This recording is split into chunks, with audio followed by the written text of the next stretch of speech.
Hello students, how are you? I think all of you are fine. मला वाटतं सर्वजण मजेत असतात, बरोबर आहे.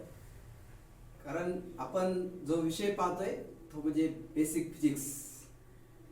आणि फिजिक्स म्हटलं की फिजिक्स मधला प्रत्येक कन्सेप्ट आपल्याला काहीतरी नवीन काहीतरी शिकून जातो.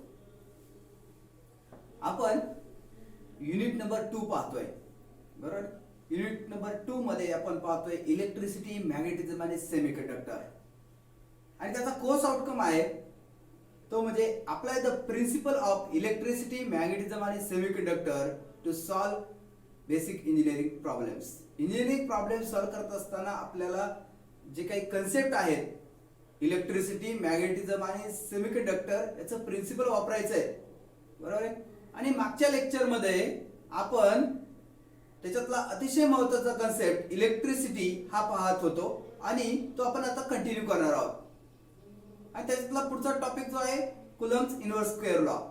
त्याच्याकडे जाण्याच्या पूर्वी मित्रांनो मी पुन्हा एकदा तुम्हाला घेऊन जातोय जो कन्सेप्ट आपण जो पाहिला, बरोबर आहे, तो म्हणजे इलेक्ट्रिसिटी. आणि इलेक्ट्रिसिटी मधला अतिशय महत्त्वाचा कन्सेप्ट तो म्हणजे चार्ज.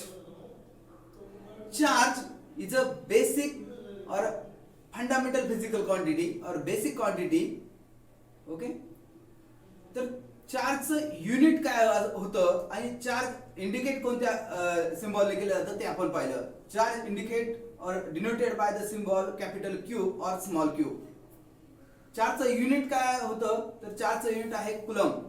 काय युनिट पाहिलं आपण? कुलम.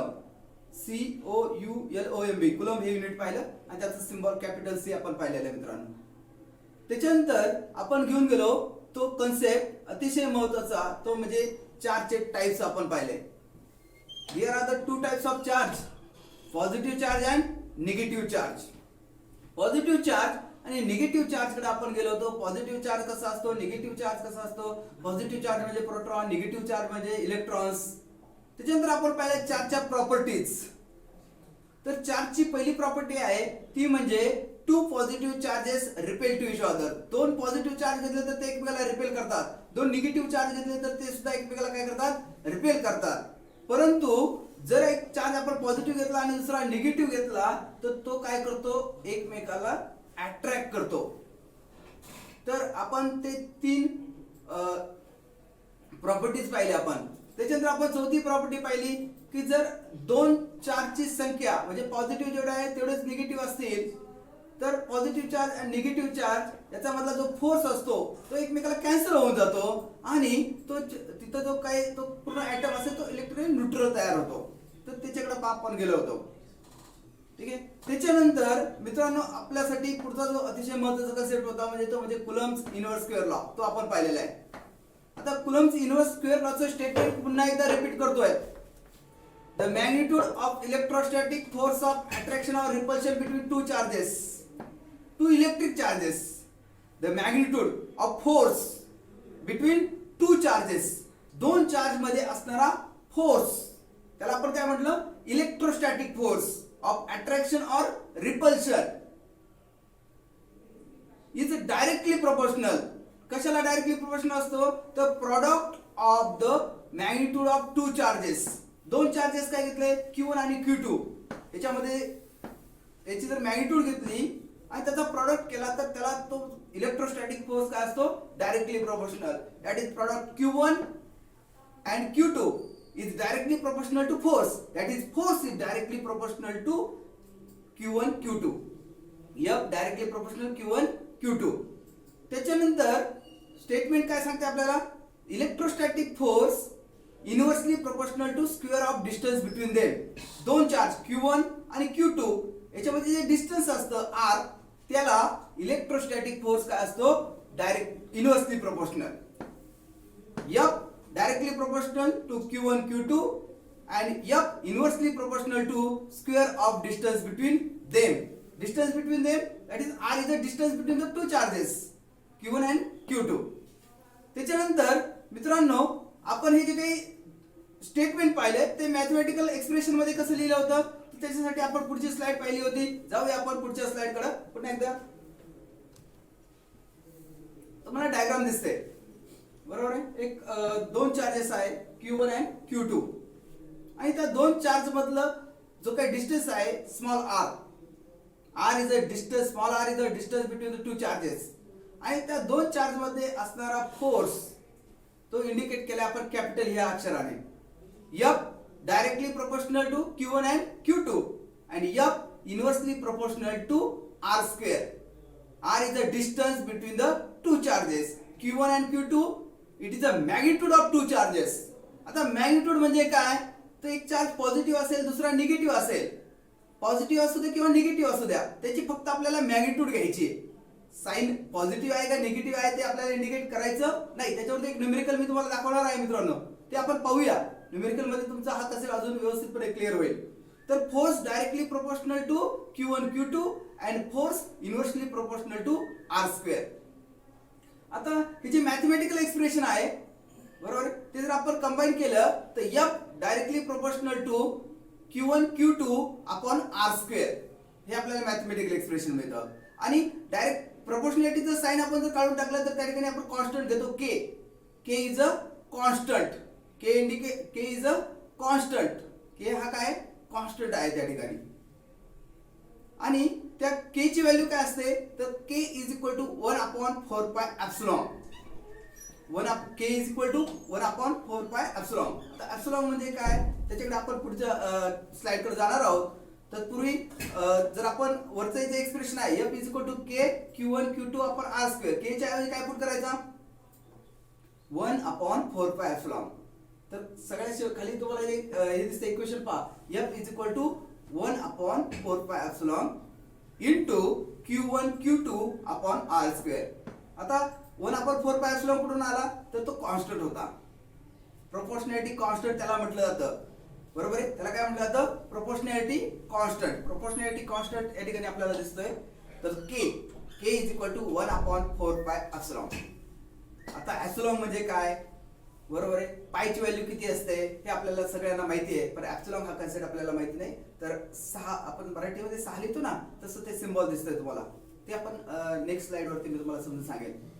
जाऊया आपण त्या स्लाइड कडे. ओके, तर आपण पुढचा कन्सेप्ट पाहणार आहोत मित्रांनो. ओके, तर त्या कन्सेप्ट कडे जाण्याच्या अगोदर एक न्यूमेरिकल घ्यायचं आहे आपल्याला बरोबर. तर एक न्यूमेरिकल जे आपण एक इक्वेशन पाहिलं मागचं त्याच्यावरती आधारित एक न्यूमेरिकल मी या ठिकाणी घेतलेलं आहे बरोबर. तर न्यूमेरिकल काय आहे ते पहा. 2 पॉइंट चार्जेस Q1 आणि Q2, 2 पॉइंट चार्जेस घेतले आपण Q1 आणि Q2. पहा Q1 काय इंडिकेट करतो आपल्याला बघा, Q1 किती आहे, Q1 is equal to 8 मायक्रोकुलम. Q1 किती घेतलाय 8 मायक्रोकुलम. मायक्रो हे सिंबल पहिल्या युनिट मध्ये, पहिल्या जो युनिट अँड मेजरमेंट चॅप्टर मध्ये सांगितलं मायक्रो म्हणजे 10⁻⁻⁻⁶ घ्यायचं आपल्याला पहा. तर 2 point charges Q1 and Q2 घेतलेले आपण. Q1 किती घेतलाय 8 मायक्रोकुलम आणि Q2 किती घेतलेला आहे, Q2 ची व्हॅल्यू किती आहे -5 मायक्रोकुलम. किती आहे -5 microcoulomb. Are separated by distance, दोघांमधलं डिस्टन्स किती घेतलंय 10 सेंटीमीटर. Q1 Q2 किती डिस्टन्स आहे दोघांमधलं 10 सेंटीमीटर. किती डिस्टन्स आहे R is equal to 10 centimetre. Q1 ची व्हॅल्यू किती आहे 8 मायक्रोकुलम, Q2 ची व्हॅल्यू 5 मायक्रोकुलम. ओके, त्याच्यानंतर आपण पुढे न्यूमेरिकल काय सांगते आपल्याला, what is magnitude of the electric force. तर दोघांमध्ये किती इलेक्ट्रिक फोर्स आहे तो आपल्याला कॅल्क्युलेट करायचा आहे. आणि आपल्याला एक कॉन्स्टंट दिलेला आहे k ची व्हॅल्यू किती दिलेली आहे 9 × 10⁹ newton metre square coulomb. k ची व्हॅल्यू किती दिली आहे 9 × 10⁹ न्यूटन मीटर स्क्वेअर कुलम. आता हे न्यूमेरिकल आपल्याला सॉल्व्ह करायचंय.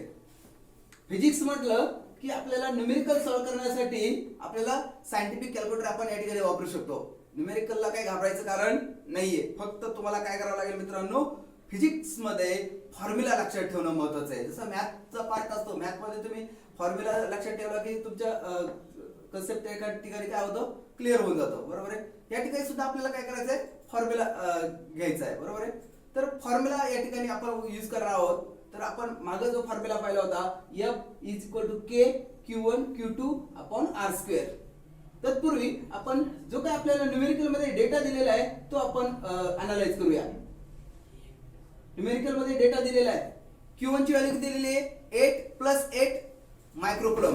त्याचं रूपांतर कुलम मध्ये करून घ्या. Coulomb is unit of charge. काय त्याचं कन्वर्जन होत आहे तर 8 microcoulomb is equal to 8 multiply by 10⁻⁻6 coulomb. -6 कुठून आला कारण तो मायक्रोकुलम होता. मायक्रोकुलमचं युनिट आपण त्या ठिकाणी मायक्रोचं रूपांतर आपण कशामध्ये केलं कुलम. -6 आला. त्याच्यानंतर Q2 किती आहे -5 मायक्रोकुलम. 5 × 10⁻⁻6 केला. त्याच्यानंतर R is the distance between two charges किती दिलंय 10 सेंटीमीटर. त्याचं रूपांतर आपण मीटर मध्ये केलं तर सेंटीमीटरचं रूपांतर आपल्याला मीटर मध्ये करता आलं पाहिजे. 10 इज इक्वल टू 0.1 मीटर. कसं आलं तर 10 सेंटीमीटर आहे त्याचं रूपांतर मीटर मध्ये करायचं. मीटर म्हणजे किती 1 मीटर बरोबर किती तर 100 centimetre 100 centimetre. Therefore divide by 100. ही जी R ची व्हॅल्यू आहे ना R is equal to 10 centimetre त्याला आपण डिवाइडेड बाय काय केलं 100 ने डिवाइड केलं तर आपल्याला मिळतंय 0.1. Okay 0.1 metre. 0.1 मीटर. न्यूमेरिकल आता आपण सॉल्व करूया. तर ज्या काही व्हॅल्यू आहेत ते आपल्या फॉर्म्युल्यामध्ये टाकायच्या. F is equal to K Q1 Q2 upon R square. Formula लिहिलाय बरोबर. या ठिकाणी आपण फॉर्म्युला लिहिलेला आहे स्लाइड वरती दिसतंय सगळ्यांना. त्याच्यानंतर आता या फॉर्म्युल्यामध्ये व्हॅल्यू आपल्याला काय करायच्यात पुट करायच्यात बरोबर. तर K ची व्हॅल्यू किती आहे गिवन आहे पहा बरं न्यूमेरिकल मध्ये वरती वाचा 9 × 10⁻⁹ दिसते सगळ्यांना.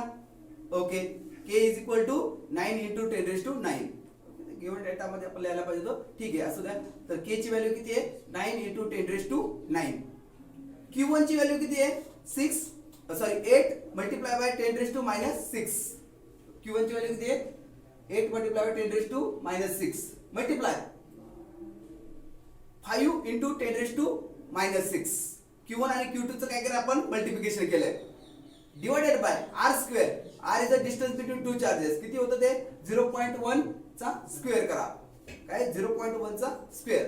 आणि हे जे काही सर्व काही जे काही कॅल्क्युलेशन्स आहे बरोबर आहे ते तुम्ही सायंटिफिक कॅल्क्युलेटरवर जर टाकलं तर आपल्याला शेवटी F ची व्हॅल्यू मिळते 400 मल्टिप्लाय बाय 10⁻12 बरोबर.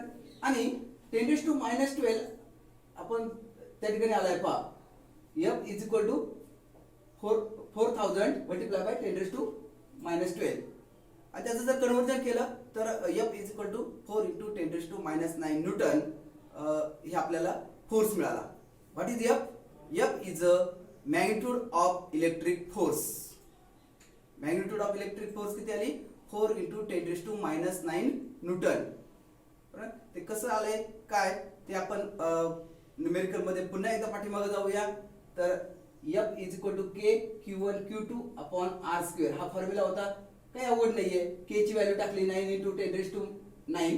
ओके Q1 ची व्हॅल्यू टाकली 8 × 10⁻⁶ बरोबर आहे. त्याच्यानंतर काय केलं आपण Q2 ची व्हॅल्यू टाकली 5 × 10⁻⁶ डिवाइडेड बाय R 0.1 बरोबर आहे. त्याचा काय केला स्क्वेअर केला. आणि इक्वेशन आपण जर फॉर्म्युल्यामध्ये व्हॅल्यू पुट केल्यानंतर जर सॉल्व केलं तर आपल्याला F ची व्हॅल्यू मिळते म्हणजे इलेक्ट्रोस्टॅटिक फोर्स जो आहे 4000 मल्टिप्लाय बाय 10⁻12 मिळते. त्यानंतर कन्वर्जन केलं F is equal to 4 multiply by 10⁻⁹ Newton.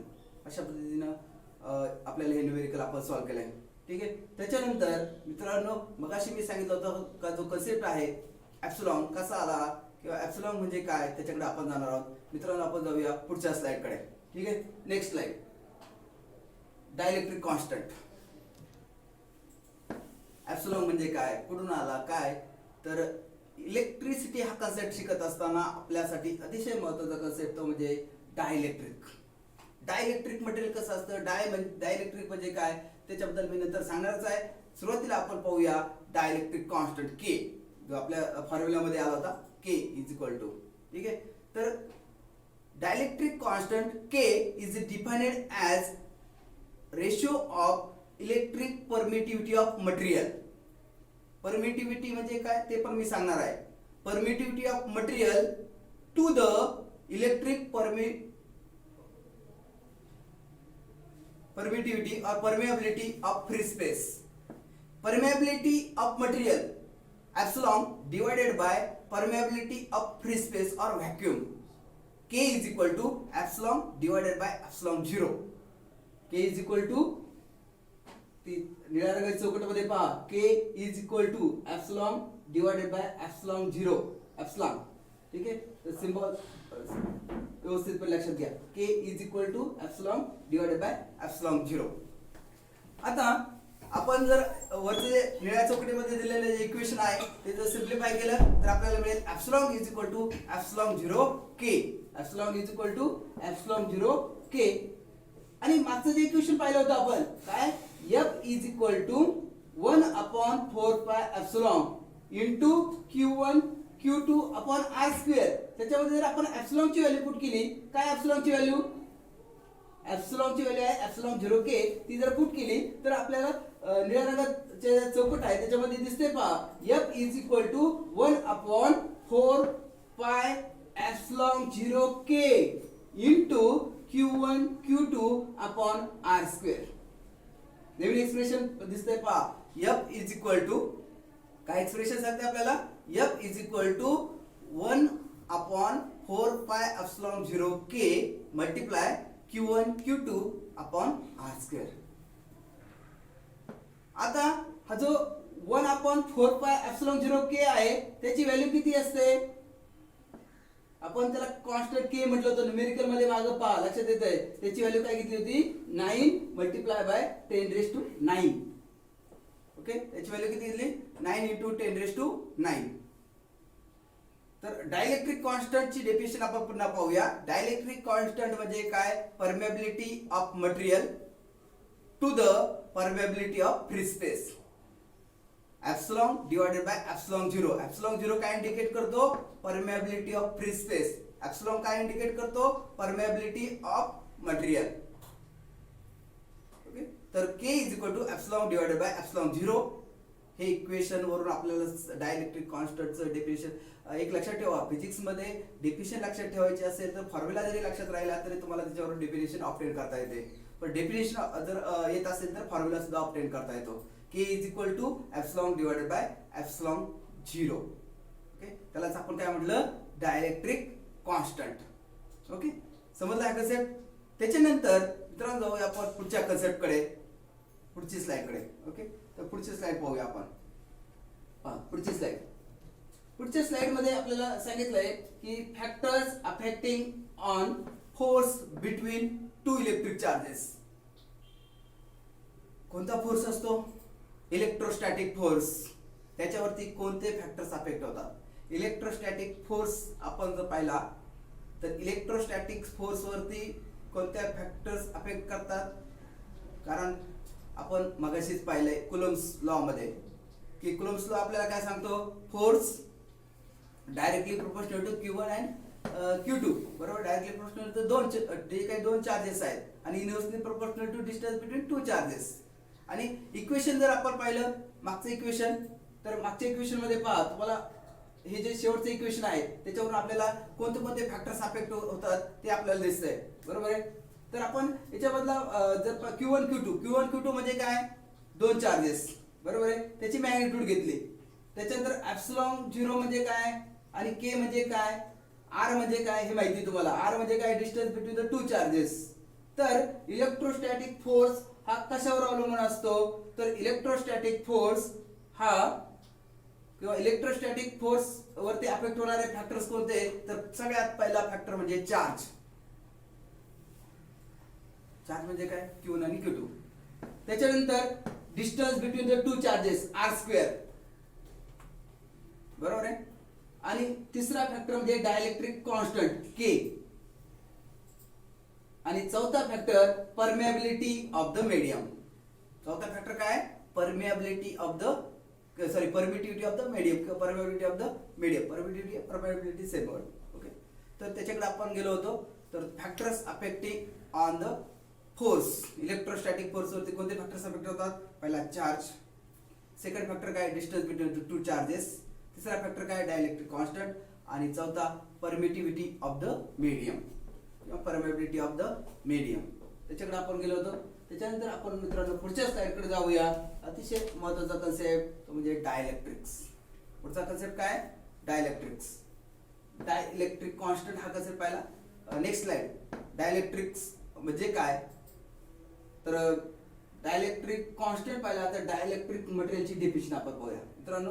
Next slide वरती सगळ्यांना दिसतंय पहा डायलेक्ट्रिक्स म्हणजे काय. Dielectrics are the material that does not allow flow of current. Dielectric material काय करतात, तर ते इलेक्ट्रिक करंटच्या फ्लोला काय करतात, अपोज करतात किंवा do not allow to flow of current. Current flow व्हायला काय करत असतात, अपोज करत असतात. म्हणजे they are not allowed to flow of current. त्याला आपण काय म्हणतो, डायलेक्ट्रिक्स. डायलेक्ट्रिक्स ला दुसरं नाव काय, इन्सुलेटर. डायलेक्ट्रिक्सला दुसरं नाव काय, इन्सुलेटर. इन्सुलेटर म्हणजे डायलेक्ट्रिक मटेरियल. आता इन्सुलेटर आणि आपल्याला माहिती आहे कंडक्टर. कंडक्टर म्हणजे काय, ज्याच्यातून करंट वाहून जातो त्याला आपण कंडक्टर म्हणतो. ज्याच्यातून करंट वाहून जातो त्याला काय म्हणतो आपण, कंडक्टर म्हणतो. आणि ज्याच्यातून करंट वाहून जात नाही त्याला काय म्हणतो आपण, इन्सुलेटर म्हणतो. आणि इन्सुलेटर मटेरियल म्हणजे कोणतं, डायलेक्ट्रिक मटेरियल. तर डायलेक्ट्रिक मटेरियल कोणत्या कोणत्या प्रकारचे असतात, तर डायलेक्ट्रिक मटेरियल मध्ये सॉलिड, लिक्विड आणि गॅस. कारण मटेरियलचे टाइप्स आपल्याला माहिती आहे, सॉलिड मटेरियल, लिक्विड मटेरियल आणि gas material. Okay, solid material, liquid material आणि गॅस मटेरियल, बरोबर आहे. तर सॉलिड डायलेक्ट्रिक्स, तर सॉलिड डायलेक्ट्रिक्स मध्ये कोणते कोणते असतात, तर सिरेमिक असेल, मायका असेल, ग्लास असेल, प्लास्टिक्स असेल. तर these are the dielectric materials. Dielectric materials. त्याच्यानंतर डायलेक्ट्रिक मटेरियल हे सॉलिड मटेरियल झाले. लिक्विड मटेरियल कोणते कोणते आहेत, तर डिस्टिल वॉटर. डिस्टिल वॉटर वापरतो आपण बॅटरीमध्ये. तर ते डिस्टिल वॉटर कशाचं काम करतं, डायलेक्ट्रिक म्हणून काम करतं.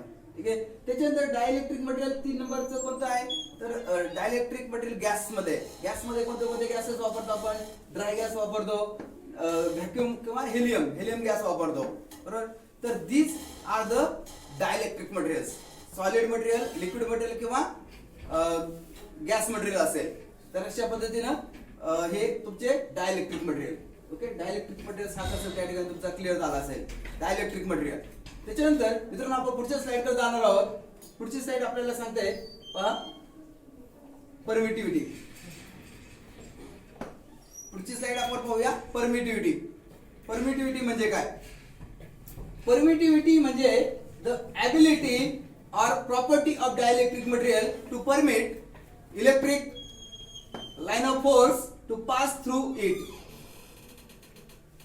Permittivity म्हणजे काय, ability or property of dielectric material. Dielectric material काय करतं, तर काही डायलेक्ट्रिक मटेरियल काय करतं, permit electric line of force pass through it. तर त्याच्यातून इलेक्ट्रिक लाईन ऑफ फोर्स गेल्या पाहिजेत, त्या प्रॉपर्टीला आपण परमिटिव्हिटी म्हणतो. आता परमिटिव्हिटी किती असते, तर एअर साठी 1 असते. म्हणजे डायलेक्ट्रिक कॉन्स्टंट आपण त्याला म्हणूया. तर dielectric constant K for air साठी किती असतो, 1 असतो. आणि जर आपण अदर मीडियम जर घेतलं तर त्याच्यासाठी ग्रेटर दॅन 1 असतो. के म्हणजे काय, dielectric constant. Dielectric constant for air is 1. Objective मध्ये क्वेश्चन विचारला जातो, डायलेक्ट्रिक कॉन्स्टंट फॉर एअर किती असतो, 1. ऑब्जेक्टिव्ह दिलं जातं पहा, the dielectric constant for air is dot dot dot 1, 0, infinity, none of this. तर किती असतो तो, 1 असतो. रिमेंबर, एअर साठी डायलेक्ट्रिक कॉन्स्टंट 1 असतो. त्याच्यानंतर डायलेक्ट्रिक कॉन्स्टंट अदर मटेरियल साठी घेतलं तर ग्रेटर दॅन 1 असतो, के आपण त्याला म्हटलं. Dielectric constant is infinity for metal. Metal साठी मात्र डायलेक्ट्रिक कॉन्स्टंट काय असतो, इन्फिनिटी असतो, बरोबर आहे. इन्फिनिटीचं साइन तुम्हाला माहिती आहे, infinity. K is equal to infinity. Infinity म्हणजे काय, तर त्याची व्हॅल्यू मेटल साठी डायलेक्ट्रिक कॉन्स्टंटची किती असते, इन्फिनिटी असते. त्याच्यानंतर आपण पुढच्या टॉपिककडे आपल्याला जायचंय. तत्पूर्वी पुन्हा एकदा मी सांगतो, आपल्यासाठी महत्त्वाचा कन्सेप्ट तो म्हणजे factors affecting on the force between 2 electric charges. हा कन्सेप्ट आपण पाहिला. त्याच्यानंतर आपण पुढच्या टाइपकडे जाऊया, 1 कुलमच्या डेफिनेशन कडे. Next definition 1 coulomb. 1 कुलमच्या डेफिनेशन कडे आपल्याला जायचंय. 1 कुलम, 1 कुलम चार्ज म्हणजे त्याला युनिट चार्ज असं पण म्हणतो आपण. चार्जचं युनिट काय? कोण सांगतं? चार्जचं युनिट काय? कुलम. आणि आपल्याला डेफिनेशन पाहिजे 1 कुलम म्हणजे काय, त्यालाच युनिट चार्ज म्हटलं जातं. बरोबर, 1 कुलम चार्ज किंवा त्यालाच काय म्हटलं, युनिट चार्ज. 1 coulomb charge. आता डेफिनेशन पहा. 1 coulomb charge is defined as 2 equal strength of charges are placed in air. दोन चार्जेस घेतले Q1 आणि Q2. दोघांची स्ट्रेंथ कशी आहे, सेम आहे. आणि त्याच्यामधलं डिस्टन्स किती घेतलंय तर 1 मीटर एवढं डिस्टन्स घेतलं. इफ 2 चार्जेस Q1 आणि Q2 are separated by distance 1 metre. दोघांमधलं डिस्टन्स किती घेतलं, 1 मीटर एवढं घेतलं. and they exert a force 9 into 10 raised to 9. आणि ते जर दोन फोर्सेस मधला जो दोन चार्जेस आहे त्याच्यामधला जो फोर्स आहे तो किती घ्यायचा, 9 into 10 raised to 9 घेतला. तर ऑन इच अदर दोघांमधला जो फोर्स आहे तो किती घेतला, 9 into 10 raised to 9. then each charge is said to be 1 coulomb or unit charge. तर युनिट चार्ज म्हणजे काय की दोघांमधला डिस्टन्स किती घ्यायचं, 1 मीटर. ऑब्जेक्टिव्ह मध्ये क्वेश्चन विचारला जातो 1 मीटर. अँड फोर्स किती घ्यायचा दोघांमधला, 9 into 10 raised to 9 न्यूटन. दोघांमधला फोर्स 9 into 10 raised to 9 असेल आणि दोघांमधला डिस्टन्स 1 मीटर असेल तर त्या चार्जला युनिट चार्ज म्हणायचं. किंवा त्या चार्ज वरती असणारा जो हे असेल तो किती असेल, 1 कुलम असेल. 1 कुलम ची डेफिनेशन आपण पुन्हा पाहूया. 1 coulomb is defined as when 2 charges equal strength असेल दोघांची, दोघांमधला डिस्टन्स किती असलं पाहिजे, 1 मीटर असलं पाहिजे. बरोबर आहे. आणि दोघांमधला फोर्स किती असला पाहिजे, 9 into 10 raised to 9 न्यूटन असला पाहिजे. ओके. तर त्याच्यानंतर आपण मित्रांनो पुढच्या स्लाइड कडे जाऊया. 1 कुलम हा कन्सेप्ट तुम्हाला व्यवस्थित समजला असेल. Next slide, electric field. Electric फील्डची कडे आपल्याला जायचंय.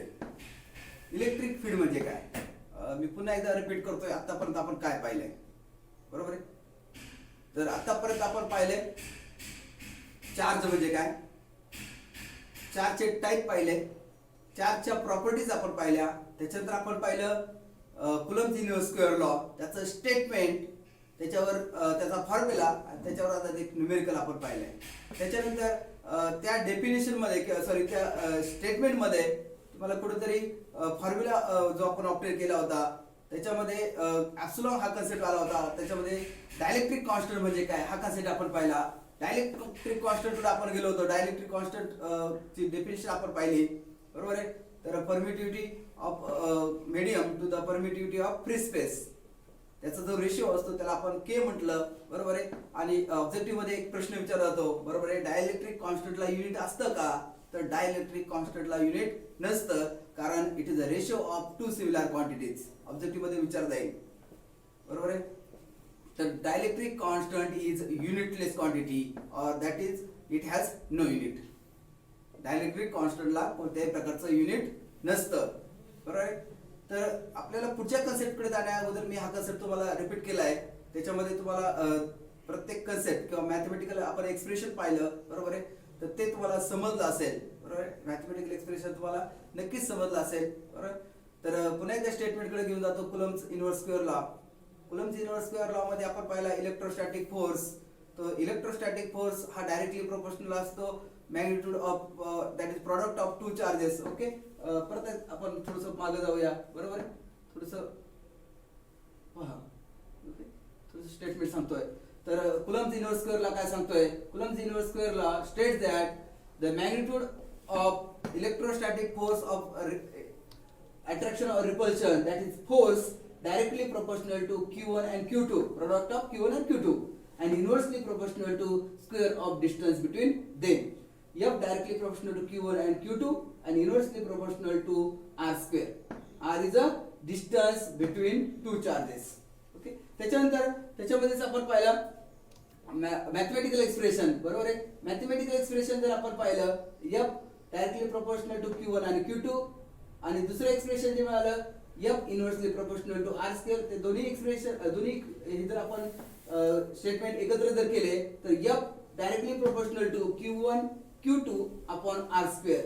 आता हे प्रोपोर्शनॅलिटी साइन आपल्याला जर काढून टाकायचं झालं तर आपण प्रोपोर्शनॅलिटी साइन काढून टाकत असताना त्या ठिकाणी आपण k हा कॉन्स्टंट घेतो आणि k is constant which having the value 1/4 pi epsilon. आणि आपल्याला k ची व्हॅल्यू जर आपण पुट केली तर मॅथमॅटिकल एक्सप्रेशन त्या ठिकाणी मिळतं F is equal to 1/4 pi epsilon Q1 Q2 upon R square. तर अशा पद्धतीनं हा आपला पहिला जो कन्सेप्ट आहे तो या ठिकाणी संपलेला आहे. त्याच्यानंतर नेक्स्ट लेक्चरला आपण जाणार आहोत इलेक्ट्रिक फील्डकडे. Okay, thank you.